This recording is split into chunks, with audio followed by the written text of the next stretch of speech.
From the warm crackle of a 1930s radio to the endless scroll on a TikTok feed, there's a surprising line that connects two totally different eras of communication.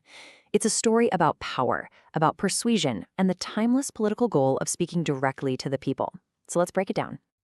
I mean, seriously, what could these two things possibly have in common? One was this big piece of furniture, right? The heart of the family living room.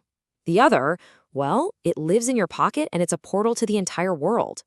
But when it comes to political power, oh, that's where this story gets really fascinating. And there it is. That's the whole game. Both of these technologies, decades apart, gave leaders a direct, unfiltered pipeline right to the public. It allowed them to completely sidestep the traditional press of their day. And that simple but revolutionary shift has reshaped the entire landscape of political influence. Okay, so to really understand what's happening now, we have to go back, way back. Let's jump to the 1930s, to a country in crisis and a president who had a brand new idea. Okay, so try to picture this. It's the 1930s. The nation is on its knees. The Great Depression has shattered everything. And President Franklin D. Roosevelt isn't just fighting an economic collapse, he's up against a newspaper industry that's mostly hostile to what he's trying to do. His solution? It was pretty radical. He decided to use the new technology of radio to talk to Americans like he was a trusted friend sitting right there in their living rooms.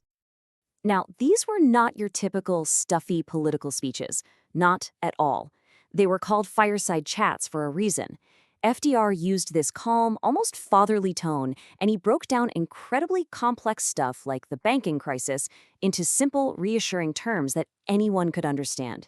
It was really a masterclass in direct, intimate communication. But it wasn't just what he said, it was how he said it. The warmth and optimism in his voice, well, it was the perfect medicine for the fear and panic that had gripped the country. By creating this powerful sense of, we're all in this together, he built up this massive amount of public trust. And that was absolutely crucial for him to push through his ambitious plans.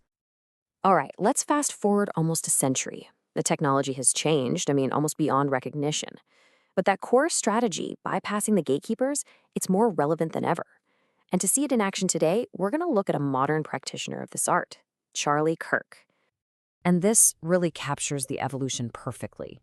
You see, FDR used the one dominant medium of his time, radio, to create this unified national conversation. Kirk, on the other hand, uses a whole constellation of social media platforms to build a really powerful, direct connection with a specific, highly energized base.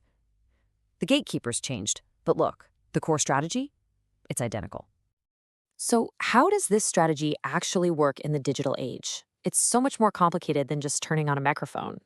Building influence today requires a very specific, multi-layered playbook, one that's designed for the algorithms. Just look at this breakdown. It's not just about being on one platform, it's about being everywhere.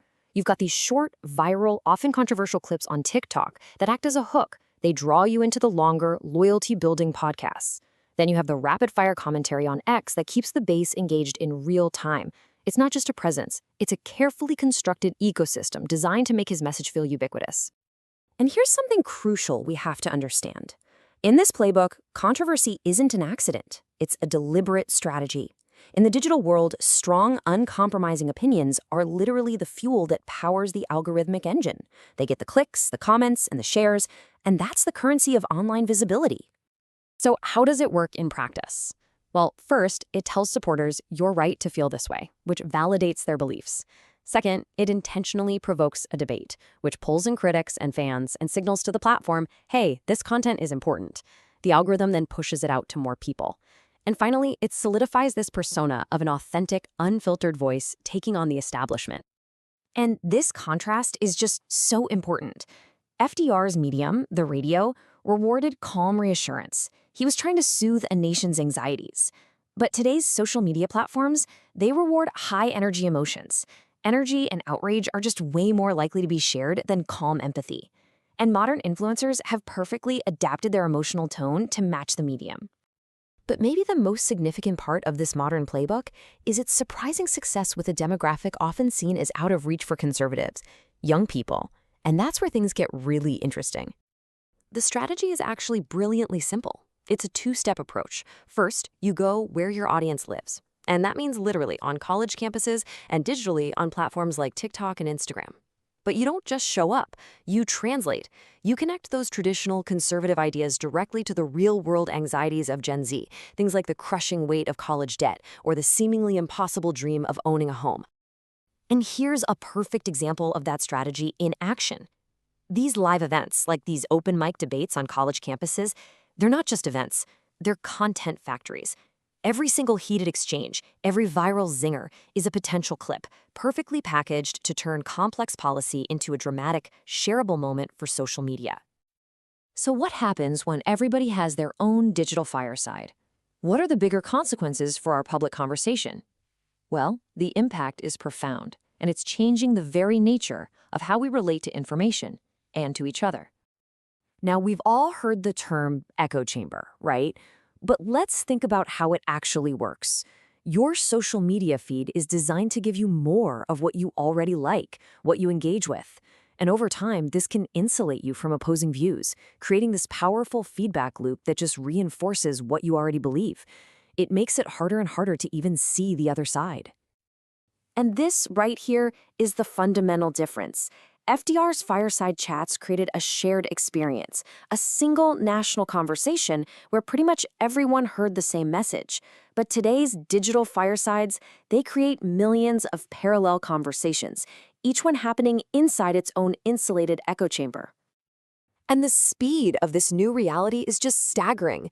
It took days for FDR's message to really soak into the country. The 24-hour news cycle shortened that to hours. But today, a narrative launched by a major influencer can go global in seconds. The game hasn't just changed, it has been completely and totally transformed. So, as we wrap this all up, what's the big picture here? We've basically witnessed this profound shift in the very mechanics of political persuasion. It's a move from the warmth of the fireside to something that feels a lot more like algorithmic warfare. And ultimately, this is the core takeaway. The medium has changed, for sure, but the mission is exactly the same: shape public opinion by mastering the tools of the moment. From Roosevelt's mastery of the radio microphone to Kirk's command of the social media algorithm, the most effective communicators are always the ones who don't just use the latest tech, but who intuitively understand its unique language and power. And that leaves us with one last crucial question to think about. In a world where our attention is the most valuable commodity, who really sets the price? Is it the platforms, the influencers, or is it us, the audience? The answer to that question is going to define our future, and it's one we all need to consider.